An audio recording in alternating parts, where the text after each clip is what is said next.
How to fix blank skin on Instagram problem. It's an easy process, so let's start. So hello everybody, hit the subscribe button so that it helps me, so thank you. So first of all, when you open your Instagram app and you see that Instagram is now on blank skin, this may be for three reasons. First one is your internet connection. Just check out your internet connection, it is stable or not. You can also change Wi-Fi to cellular data.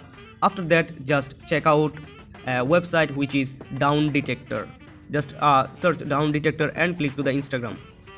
After that, just scroll down, and if you see more spike on this graph, that means Instagram is now down. If this graph is smaller or low, that means Instagram is now stable. So when you see this, you can understand what's going on.